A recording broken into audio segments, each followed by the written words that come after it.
الحمدللہ والصلاة والسلام علی رسول اللہ. اعوذ باللہ من الشیطان الرجیم. بسم اللہ الرحمن الرحیم. احباب گرامی، انسان کی زندگی میں اسلام کا دعویٰ کرنے کے بعد جو امتحانات آتے ہیں وہ اس لیے مقرر کیے گئے ہیں کہ انسان کے ایمان کی نوک پلک کو سنوارا جائے اور اس کے ایمان کی پڑتال کی جائے. دیکھا جائے کہ انسان اپنے ایمان میں، اپنے اسلام میں، اپنے دعوے میں کتنا مضبوط ہے اور کس قدر وہ مصیبت کو جھیل کر اپنے رب کے قریب ہوتا ہے. اس اعتبار سے انبیاء کرام علیہم السلام پر بہت سارے مصائب، آزمائشیں، مشکلات آئیں اور وہ ان سب میں سرخرو ہوئے. اللہ سبحانہ و تعالی نے ان کی زندگیوں کو، ان کے اعمال کو ہمارے لیے نمونہ قرار دیا اور ہمیں اس بات کا سبق دیا گیا کہ صبر کے جس رستے پر انبیاء اور پہلے نیک صالحین لوگ گزرے، اگر آپ چاہتے ہیں کہ آپ صراط مستقیم پر چلیں اور آپ نماز میں اس رستے کا سوال بھی کرتے ہیں، تو پھر آپ ایسے لوگوں کی سیرت اور کردار کو اپنانے کی بھرپور کوشش کریں. اس لحاظ سے قرآن کریم کے اندر ایک واقعے کی طرف اشارہ کیا گیا ہے جو امام مسلم رحمہ اللہ اپنی صحیح کے اندر لے کر آئے ہیں. اللہ سبحانہ و تعالی اس کی طرف اشارہ کرتے ہوئے فرماتے ہیں: قتل اصحاب الاخدود، اصحاب اخدود کو قتل کر دیا گیا. یہ اصحاب اخدود کون ہیں؟ قرآن میں صرف ایک مقام پر ان کا ذکر ہے. اس کے علاوہ اس کی جتنی تشریحات ہیں، جتنی تفاسیر ہیں، وہ ساری ہمیں احادیث سے ملتی ہیں اور وہ تفصیل کے ساتھ صحیح مسلم کے اندر رسول اللہ صلی اللہ علیہ وسلم کا فرمان موجود ہے. سیدنا صہیب رومی رضی اللہ عنہ، جنہوں نے اپنا پورا مال قربان کر دیا کہ میں مکہ سے ہجرت کر کے مدینہ جانا چاہتا ہوں، مکہ کے کافروں کو اپنا سارا مال دے دیا. ان کی شان میں اللہ رب العالمین نے آیات نازل فرمائی: وَمِنَ النَّاسِ مَن يَشْرِي نَفْسَهُ ابْتِغَاءَ مَرْضَاتِ اللَّهِ وَاللَّهُ رَءُوفٌ بِالْعِبَادِ. لوگوں میں سے کچھ لوگ ایسے ہیں جو اپنا نفس اپنے رب کے لیے قربان کر کے اللہ کی رضا کے متلاشی ہو کر وہ اپنا سب کچھ قربان کر دیتے ہیں. صہیب رومی رضی اللہ عنہ بیان کرتے ہیں کہ رسول اللہ صلی اللہ علیہ وسلم نے ارشاد فرمایا: تم میں سے پہلے لوگوں میں ایک بادشاہ تھا جو اپنے آپ کو رب کہلوایا کرتا تھا، اپنے آپ کو خدا مانتا تھا اور لوگوں کو کہتا تھا کہ میں تمہارا رب ہوں، تم میری عبادت کرو. اس بادشاہ کے پاس ایک جادوگر تھا. جادوگر بادشاہ کے ساتھ رہتا، اس کے معاملات کو دیکھتا، آنے والے وقت کے متعلق پیشین گوئیاں کرتا، جو بھی اس کے جادو کے کام ہوتے تھے وہ اپنی مرضی سے کیا کرتا تھا. جب جادوگر نے دیکھا کہ وہ اپنی عمر کے آخری حصے میں ہے تو اس نے بادشاہ سے گزارش کی کہ بادشاہ سلامت، مجھے ایک چھوٹا بچہ دے دیں کہ میں اپنا سارا علم اسے سکھا دوں، جو میری زندگی کے تجربات ہیں، جو میری زندگی کا نچوڑ ہے، جو اس کا خلاصہ ہے، میرا جو علم ہے، میں اپنا جادو اس بچے کو بھی سکھا دوں کہ میرے دنیا سے چلے جانے کے بعد، رخصت ہونے کے بعد، وہ بچہ آپ کی مدد کرے، وہ آپ کا وزیر بنے اور وہ بچہ اس کے ذہن کے اوپر نقش ہو جائے وہ علم جو میں اس کو سکھاؤں، اپنے تجربات کی روشنی میں، کہ وہ غلطی سے محفوظ رہے. اپنے تجربات کی روشنی میں، جیسے کہ کہا جاتا ہے کہ چھوٹے بچے کو کوئی بات سکھانا ایسے ہی ہوتا ہے جیسے کہ پتھر پر لکیر لگانا. چھوٹی عمر میں سیکھی ہوئی بات انسان ساری زندگی نہیں بھولتا. تو اس نے یہ مطالبہ کیا کہ بادشاہ سلامت مجھے کوئی ایسا بچہ دیں جو ذہانت و فطانت میں بھی اچھا ہو اور بچہ بات کو سمجھنے والا ہو. آپ مجھے وہ بچہ دے دیں تاکہ میں اس بچے کی پوری تعلیم و تربیت کا خیال رکھوں اور پھر جب وہ علم سیکھ چکے تو پھر آپ کے وہ کام آئے.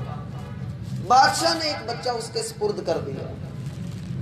اب ہوتا یہ تھا کہ یہ بچہ روز جادوگر کے پاس آتا، جادو سیکھتا اور واپس اپنے گھر چلا جاتا.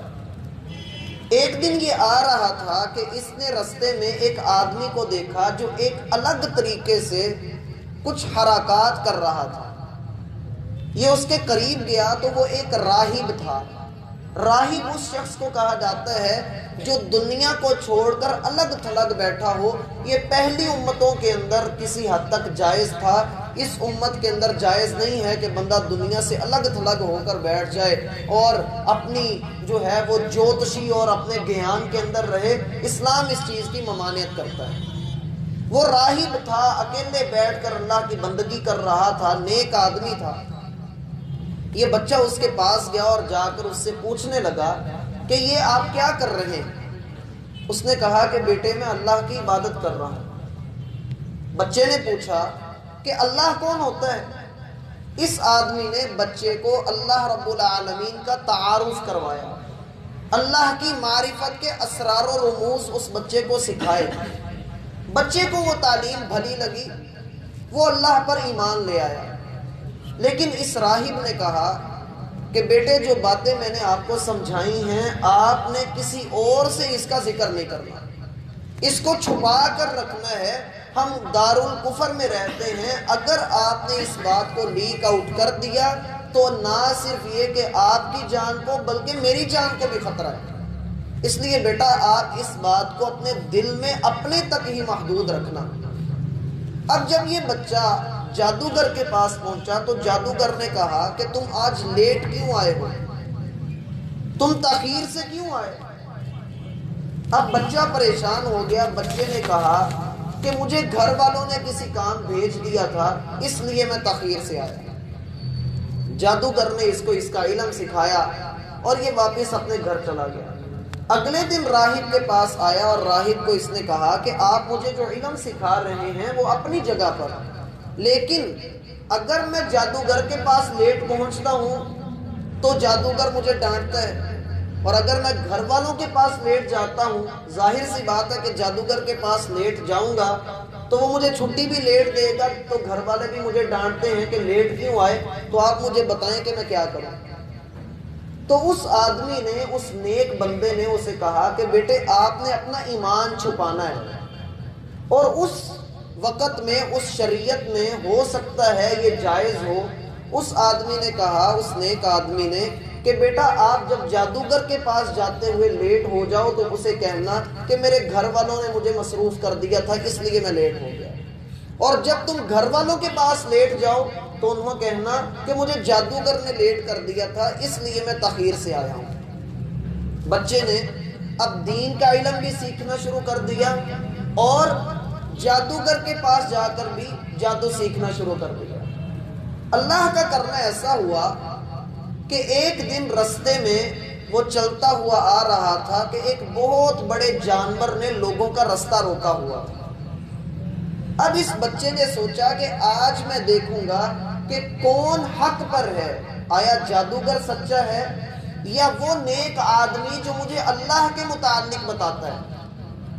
اس بچے نے اللہ سے دعا کی، ایک پتھر اٹھا کر بسم اللہ پڑھا اور اس جانور کو پتھر مارا. جانور نے رستہ چھوڑ دیا اور لوگ اپنے اپنے کام کاج میں مشغول ہو گئے. لیکن یہ بچہ سارے لوگوں کی نظروں میں آ گیا. اب سارے لوگ، اللہ رب العالمین نے اس بچے کو جو درجہ دیا وہ یہ تھا کہ اس کی دعا بڑی جلدی قبول ہو جاتی تھی. یہ جو بھی اللہ سے دعا کرتا اللہ اس کی دعا کو قبول فرما لیتا. کوڑ کے مریض اس کے پاس آتے، یہ اللہ سے دعا کرتا، اللہ ان کو شفا دے دیتا. نابینا لوگ اس کے پاس آتے، یہ اللہ سے دعا کرتا، اللہ ان کو شفا دے دیتا. کئی بیمار لوگ اس کے پاس آتے اور یہ ان کے لیے دعائیں کرتا. اللہ رب العالمین اپنے اس حقیر سے بندے کی دعاؤں کو قبول کرتا اور لوگوں کو شفا مل جاتی. پھیلتے پھیلتے یہ خبر بادشاہ کے ایک وزیر تک بھی پہنچی جس کی آنکھیں ضائع ہو چکی تھیں. وہ بادشاہ کا وزیر بہت سارے تحائف اکٹھے کر کے اس بچے کے پاس آیا اور آ کر کہنے لگا کہ یہ سارے تحائف مجھ سے قبول کر لو اور میری آنکھیں مجھے واپس لوٹا دو.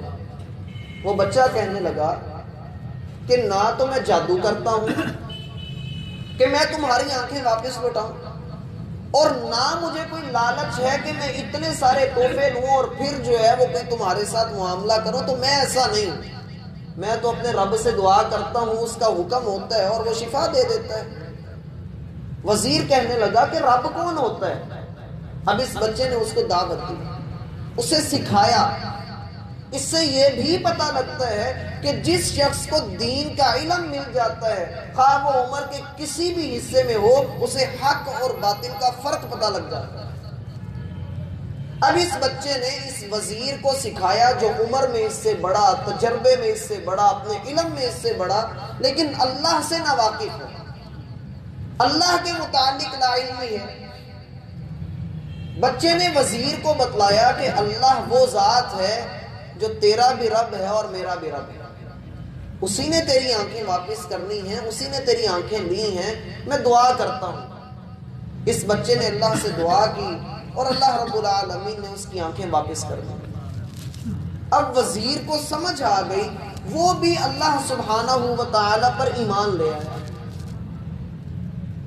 اگلے دن جب وزیر دربار میں پہنچا تو بادشاہ نے دیکھا کہ یہ تو پہلے جہاں اس نے ہاتھ میں ڈنڈا پکڑا ہوتا تھا، اب یہ بالکل بینا لوگوں کی طرح چلتے ہوئے آ رہا ہے. اس نے پوچھا کہ تمہاری آنکھیں ٹھیک ہو گئی؟ اس نے کہا جی ٹھیک ہو گئی. تمہیں کیسے واپس ملی؟ کہنے لگا میرے رب نے مجھے لوٹا دی.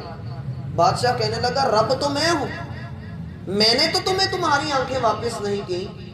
وزیر کہنے لگا کہ بادشاہ سلامت، میں اس رب کی بات کر رہا ہوں جو آپ کا بھی رب ہے اور میرا بھی رب ہے اور پوری کائنات کا رب ہے. میں تو اس رب کے بارے میں بات کر رہا ہوں. وہی انسان کے جسم و جان کا مالک ہے، وہی انسان کے رزق کا، اس کی زندگی اور موت کا مالک ہے. میں تو اس رب کی بات کر رہا ہوں. بادشاہ نے آؤ دیکھا نہ تاؤ، اسے غصہ آیا. کرسی انسان کا دماغ ویسے خراب کر دیتی. اس نے اپنی بات پر لمحے بھر کے لیے غور نہیں کیا اور مشرک کی مت ویسی ماری گئی ہوتی، اور یہ مشرک سے بھی اگلی کسی سیٹ کے اوپر بیٹھا ہوا تھا اور خود اپنے آپ کو رب کہلوا رہا تھا.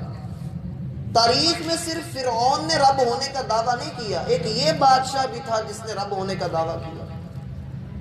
اس نے وزیر سے کہا کہ تم جو بول رہے ہو ان کو چھوڑ دو. اب یہاں سے ہمارا سبق شروع ہوتا ہے.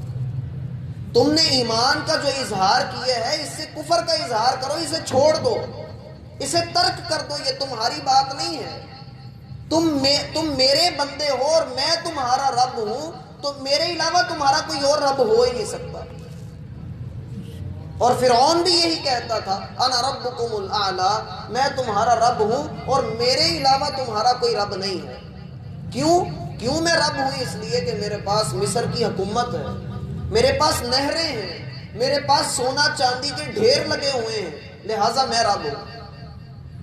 اب یہ بادشاہ اپنے وزیر کو انسسٹ کرتا رہا، اس پر دباؤ ڈالتا رہا، لیکن وزیر نہ مانا. بادشاہ نے کہا چلو گھی سیدھی انگلی سے نہیں نکلتا تو ہم انگلی ٹیڑھی کرتے ہیں. اس نے اس وزیر پر ظلم کروانا شروع کر دیا، مارا پیٹا، زد و کوب کیا، بڑا کچھ کیا، لیکن وزیر راہ حق سے نہ ہٹا. لیکن بیچارہ اس قدر مجبور ہو گیا کہ اسے بچے کا نام لینا پڑ گیا کہ یہ ساری باتیں مجھے بچے نے سکھائی. بادشاہ نے حکم دیا کہ جاؤ اور بچے کو پکڑ کر لاؤ. بچہ بھی گرفتار ہو گیا. اب بادشاہ نے بچے پر بھی خوب ظلم کیا اور اسے کہا کہ تم جو باتیں کر رہے ہو ان باتوں کو چھوڑ دو، اور یہ بھی بتاؤ کہ تم تو جادوگر کے پاس علم سیکھنے کے لیے آیا کرتے تھے، تم نے یہ کون سا کام سٹارٹ کر دیا اور کیا لوگوں کے درمیان پھیلانا شروع کر دیا تم تو ہمارے پورے معاشرے کو اس کی بنیادوں سے ہلا رہے ہو، تم تو ایک نئی بات کر رہے ہو، اور یہ تانے، گالیاں، ظلم و ستم برداشت کرنا پڑا۔ بچے کو بھی اس قدر مارا گیا، اس قدر مارا گیا کہ اس نے بھی مجبور ہو کر اس راہب کا پتہ بتا دیا۔ بادشاہ نے اپنے سپاہی بھیجے اور ان سارے لوگوں نے اس عظیم آدمی کو پکڑا اور لا کر بادشاہ کے سامنے پیش کر دیا۔ اب بادشاہ نے اس سے پوچھا کہ تم کون ہو اور کیا کر رہے ہو، ہمارے ملک میں کیوں فساد کھڑا کر رہے ہو؟ جیسے کہ کافروں نے بھی اللہ کے رسول سے کہا کہ یہ بہت بڑا فسادی ہے، نعوذ باللہ، یہ فساد کر رہا ہے۔ اس نے کہا میں کوئی فساد نہیں کر رہا، میں تو لوگوں کو اللہ کی معرفت سکھا رہا ہوں۔ اگرچہ میں ایک اکیلا ہوں، لیکن اللہ رب العالمین نے اس بچے کو ہدایت دی، تیرے وزیر کو ہدایت دے دی، مجھے اور کیا چاہیے؟ میں تو اپنا کام کر چکا، میری ذمہ داری تو پوری ہو چکی۔ بادشاہ نے کہا اپنی دعوت سے، منہج سے، اپنے مسلک سے ہٹ جاؤ۔ اس عظیم آدمی نے کہا کہ میں نہیں ہٹوں گا۔ بادشاہ نے ایک آرا منگوایا اور اس آدمی کے سر پر رکھ کر 2 ٹکڑے کر کے اس کو شہید کر دیا۔ لیکن ایک لمحے کے لیے بھی میرا بھائی وہ اپنے سیدھے راستے سے نہیں ہٹا۔ مجھے اور آپ کو یہ سوچنا ہے کہ ہمارا ایمان کس لیول پہ ہے۔ ہم پر تھوڑی سی کوئی مصیبت آتی ہے، ہم اللہ کا کھیڑا چھوڑ کر کسی اور کے در پہ چلے جاتے ہیں، ہم کسی اور کے دروازے پر جا کر منتیں، مرادیں اور نہ جانے کون کون سے دھاگے ہاتھ میں باندھ لیتے ہیں، اور اللہ کے علاوہ کس کس کو ہم پکارتے ہیں۔ اور وہ بندہ جس کا نام عبد القادر تھا، ہم اس عبد القادر کو وہ ساری صفتیں دے دیتے ہیں کہ وہ اصل قدیر ہے۔ ہم علی کل شیء قدیر والے رب کو چھوڑ کر اسی کے ایک بندے عبد القادر کے پاس جا کر اپنی منتیں مرادیں پوری کروانے لگ جاتے ہیں۔ وہ ایک لمحے کے لیے بھی وہ عظیم آدمی اپنے رستے سے نہیں بھٹکا، اس نے اپنی جان دے دی۔ بادشاہ نے پھر وزیر کو کھڑا کیا اور اس کو بھی یوں ہی سر کے درمیان آرا رکھ کر اور اس کو چیر دیا۔ یہ کہنا سننا بڑا آسان ہے، اللہ کی قسم کہنا سننا بڑا آسان ہے، یہ ایک لمحے کا کام نہیں ہے، بلکہ تھوڑا تھوڑا کر کے کس طریقے سے ان کو چیرا گیا ہوگا۔ اب اس بچے کو بادشاہ نے کہا کہ تم بھی باز آ جاؤ، ورنہ تمہارے 2 ساتھیوں کی جو حالت میں نے کی ہے تمہاری بھی یہی حالت کروں گا۔ اس بچے نے کہا کہ نہیں، اس کا ایمان مزید بڑھ گیا۔ یہ ہوتا ہے آزمائش میں مومن کا کردار، کہ اس پر آزمائش آئے، ایمان والوں پر مصیبت آئے۔ کئی لوگ ایسی مصیبت میں اپنے ایمان کو بھول جاتے ہیں اور اللہ کے در کو چھوڑ کر دوسری طرف لوگوں کی طرف بھاگ کھڑے ہوتے ہیں، اور مومن کا کردار یہ ہوتا ہے کہ مصیبت میں اس کا ایمان اور بڑھ جاتا ہے۔ اب اس بچے کو بادشاہ نے کہا کہ تم بھی باز آ جاؤ، لیکن بچہ کہنے لگا کہ نہیں۔ بادشاہ نے اپنے کچھ سپاہی لیے اور ان سے کہا کہ اس کو ایک اونچے پہاڑ پر لے جاؤ اور وہاں پر جا کر اسے کہنا کہ باز آ جائے۔ اگر تو یہ باز آ جائے تو بہت اچھی بات ہے، لیکن اگر باز نہ آئے تو اس بچے کو پہاڑ کے اوپر سے دھکا دے کر ہلاک کر دینا، کیونکہ پہلے اور دوسرے بندے کی موت نے اس کا حوصلہ بڑھا دیا ہے۔ کیا پتہ پہاڑ کی اونچی چوٹی پر جا کر جب اسے پتہ لگے کہ پتھروں کے اندر لگ کر لڑک کر میں نے مرنا ہے، تو کیا پتہ اپنے اس موقف سے ہٹ ہی جائے۔ اب وہ بچے کو لے کر وہاں پر گئے اور جب اسے کہا کہ مان جاؤ تو اس نے کہا نہیں، میں نہیں مانوں گا، میں اپنے موقف کو نہیں چھوڑوں گا، میں اپنے رب تعالیٰ پر ایمان لا چکا ہوں، اب چاہے دنیا ادھر کی ادھر ہو جائے، میں نے اپنے رب پر ایمان نہیں چھوڑنا۔ اس بچے نے اللہ رب العالمین سے دعا کی، اللہم اکفنیہم بما شئت وکیف شئت، اے اللہ مجھے ان کافروں سے محفوظ کر دے، مجھے کافی ہو جا، اور جس طرح بھی تو چاہتا ہے کافی ہو جا، مجھے ان سے بچا لے۔ اللہ کے رسول صلی اللہ علیہ وسلم فرماتے ہیں پہاڑ اپنی جگہ سے ہلنے لگ گیا، وہ اس قدر زور سے ہلا کہ جتنے سپاہی اس کو لڑانے کے لیے آئے تھے، گرانے کے لیے آئے تھے، وہ سارے ہی گر گئے، اور ایک توحید والا آدمی اپنی جگہ پر کھڑا رہا۔ وہ توحید والا بچہ، اس سے پتہ لگتا ہے کہ کائنات کے بڑے بڑے فتنے آئیں گے، میرا بھائی سارے لڑک جائیں گے، ایک باقی رہے گا تو توحید والا باقی رہے گا۔ وہ کھڑا رہا، اللہ سبحانہ و تعالیٰ کے حکم سے یہ بادشاہ کے دربار میں پہنچا. بادشاہ دیکھ کر حیران پریشان، کہنے لگا کہ میری فوج کہاں ہے؟ جو میں نے تیرے ساتھ بھیجی تھی وہ کہاں ہے؟ کہنے لگا کہ میرے رب نے ان کا کام کر دیا، میرا رب میرے لیے کافی ہو گیا. بادشاہ نے کہا کہ چلو کوئی بات نہیں، میں دیکھ لیتا ہوں تجھے بھی اور تیرے رب کو. اب اس نے مزید اپنے فوجی بھیجے اور کہا اس کو ایک کشتی میں بٹھاؤ اور بالکل سمندر کے درمیان لے جاؤ جہاں گول چکر گھومتا ہے، اس کو وہاں پر گراؤ. اگر مانتا ہے تو ٹھیک واپس لے آنا، بچہ کام کا ہے، یہ آگے چل کر ہماری ریاست کے لیے فائدہ مند ہوگا. لیکن اگر یہ نہیں مانتا تو ادھر ہی اس کا کام ختم کراؤ. جب بچے کو وہاں لے کر گئے، بچے نے پھر اللہ سے دعا کی، اللہم اکفنیہم بما شئت وکیف شئت، اے اللہ مجھے ان لوگوں کے لیے کافی ہو جا، جس طرح تو چاہتا ہے اللہ تو کافی ہو جا. اللہ کے رسول صلی اللہ علیہ وسلم فرماتے ہیں جس جگہ وہ اس کو گرانے کے لیے، غرق کرنے کے لیے آئے تھے، اللہ رب العالمین نے ایسی لہریں اور بحریں بھیجی کہ سارے فوجی غرق ہو گئے اور ایک اکیلے توحید والے بچے کو اللہ نے بچا لیا. اور یہاں پر پھر میں کہوں گا کہ میرا بھائی بڑی بڑی نسبتیں، بڑے بڑے رشتے وہ غرق ہو جاتے ہیں اگر بندے کے پاس توحید نہیں ہے. نوح علیہ السلام کا بیٹا، ان کی بیوی غرق کر دیے گئے صرف اس لیے کہ توحید والے نہیں تھے. اور پھر اس بچے کا صبر، اور جو پہلے اس کے 2 ساتھی شہید کیے گئے ان کا صبر، اللہ اکبر. اب یہ بچہ پھر بادشاہ کے دربار میں واپس پہنچا. اس نے آ کر بادشاہ کو کہا کہ بادشاہ لے، میرے رب نے پھر تیرے ساتھیوں کا کام تمام کر دیا. بادشاہ بڑا پریشان ہوا. بچے نے اس کی پریشانی دیکھی تو کہنے لگا کیا تو مجھے مارنا چاہتا ہے؟ اتريد ان تقتلنی، کیا تو چاہتا ہے کہ تو مجھے قتل کرے؟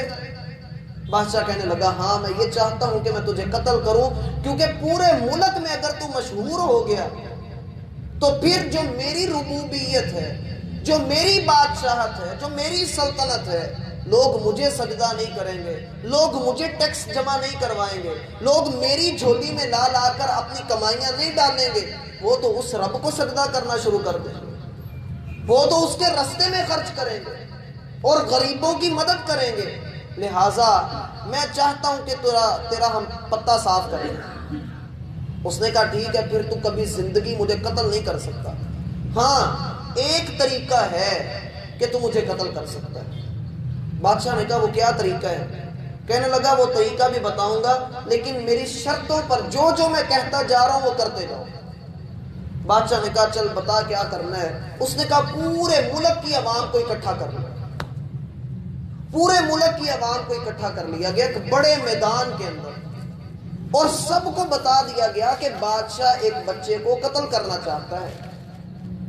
اب جب بچے نے دیکھا کہ سارے لوگ اکٹھے ہو چکے ہیں تو اس نے بادشاہ سے کہا کہ بادشاہ میرے ترکش میں سے ایک تیر نکالو، میرا تیر لو اور اس تیر کو میری کمان میں ڈالو اور اس کو کھینچو، مجھے سامنے کھڑا کر لو اور کہو بسم اللہ ربی ھذا الغلام، اللہ کے نام کے ساتھ جو اس بچے کا رب ہے میں اس کے نام کے ساتھ یہ تیر چلاتا ہوں، اور پھر تیر چلا دو.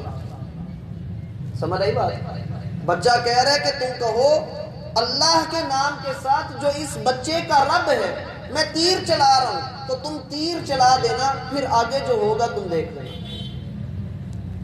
بادشاہ نے بالکل یہی کیا. مشرک کی مت ماری ہوئی ہوتی ہے، مشرک کی مت ماری ہوئی ہوتی ہے، اسے نہیں پتا ہوتا کہ وہ کیا کر رہا ہے اور اس سے اللہ رب العالمین کتنا بڑا کام کروانے کے لیے جا رہے ہیں. اسی لیے پتہ لگتا ہے رسول اللہ صلی اللہ علیہ وسلم کا فرمان ہے ان اللہ لا یؤید ھذا الدین بالرجل الفاجر. کبھی کبھی ایسا بھی ہوتا ہے کہ اللہ کسی بہت ہی گنہگار شخص سے اپنے دین کی مدد کروا دیتا ہے. اب اس کے ساتھ کیا ہوا؟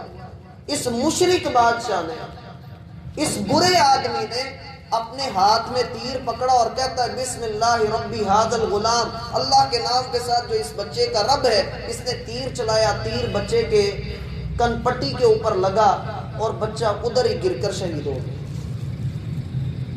اور بادشاہ کو یہ تھا کہ شاید مجھے فتح مل گئی.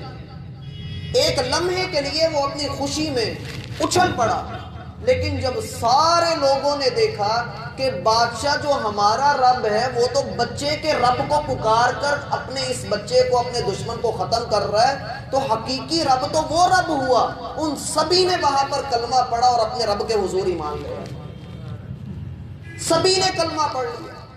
دیکھیں میرا بھائی، 3 آدمیوں کی شہادت، 3 آدمیوں کا صبر، ان میں سے ایک چھوٹا بچہ ہے، وہ سب کے لیے رہنما بن گیا اور اس نے سب کے اسلام لانے کا صحرا اپنے سر پہ سجا لیا۔ تو میرا بھائی، اللہ نے تو ہماری عمریں بھی اب بچگانہ عمر سے نکال کر اللہ نے جوانیوں سے بڑھاپے اللہ نے عطا کیے ہیں، نہ ہمارے اندر صبر ہے نہ ایمان کی مضبوطیاں ہیں۔ اب ہوا یہ کہ وہ سارے لوگ جب ایمان لے آئے تو بادشاہ اور بادشاہ کی پوری فوج کی سٹی گم ہو گئی، ساری پریشان ہو گئے کہ یار جس دعوت کو، جس منہج کو ہم روکنے کے لیے کھڑے ہوئے تھے، یہ تو پوری عوام کے اندر پھیل گیا، اب ہم کیا کریں، بغاوت ہو جائے گی۔ بادشاہ نے کیا کیا؟ بادشاہ نے ہر گلی کی نکر پر، ہر مین روڈ پر، ہر جگہ پر جہاں جہاں سے نکلنے کے راستے تھے، بادشاہ نے وہاں پر بڑے بڑے گڑھے کھدوا دیے، بڑے بڑے گڑھے کھدوا دیے۔ جیسے آپ کہہ لیں کہ ہمارے یہاں جب سیوریج ڈلنا ہوتا ہے تو کتنے گہرے کھڈے کھودے جاتے ہیں، ان سے بھی کئی حصے گہرے اس نے خندقیں کھدوا دی اور ان میں آگ جلوا دی۔ اب جتنے بھی مسلمان لوگ تھے، عربی زبان کے اندر اس کو خد کہا جاتا ہے، جو خندق ہوتی ہے اس کو عربی میں خد کہا جاتا ہے، اور اس کی جمع ہوتی ہے اخدود۔ سورۃ البروج میں 30ویں پارے میں اللہ فرماتے ہیں، پھر وہ سارے لوگ خندق کے اندر گرا کر جلا کر شہید کر دیے گئے، جتنے بھی لوگ تھے اللہ نے سب کو شہادت کا رتبہ عطا کر دیا۔ اور اللہ فرماتے ہیں قتل اصحاب الاخدود، وہ خندق والے جو ہے وہ آگ کے اندر ڈال کر شہید کر دیے گئے۔ اب اسی اسنا میں کہ جب لوگوں کو آگ میں دھکیلا جا رہا تھا، ایک خاتون اپنے دودھ پیتے بچے کو اٹھا کر کھڑی تھی اور اسی پریشانی اور سوچ میں کھڑی تھی کہ اب میں اپنے بچے کے ساتھ اس میں چھلانگ لگاؤں یا نہ لگاؤں۔ اس کے بچے نے جو دودھ پی رہا تھا، اس نے دودھ پینا چھوڑ کر اپنی ماں سے مخاطب ہو کر کہا، اماں جان اس میں چھلانگ لگائیے، یہ دیکھنے میں آگ ہے لیکن اندر سے جنت ہے۔ اس نے چھلانگ لگائی اور اللہ رب العالمین نے اس گرم آگ کو ان کے لیے گل و گلزار بنا دیا۔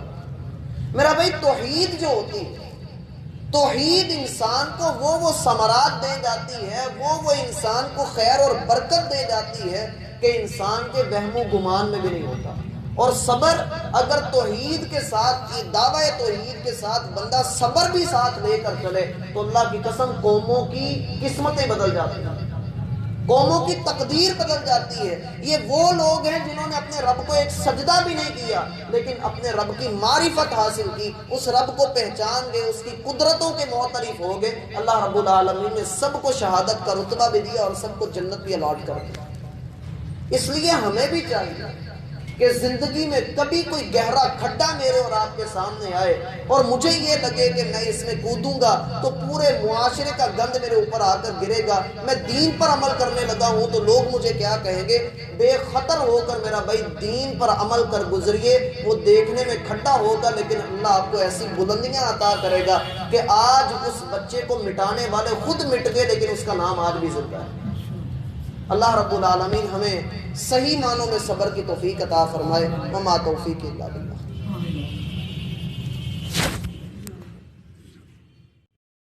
الحمدللہ۔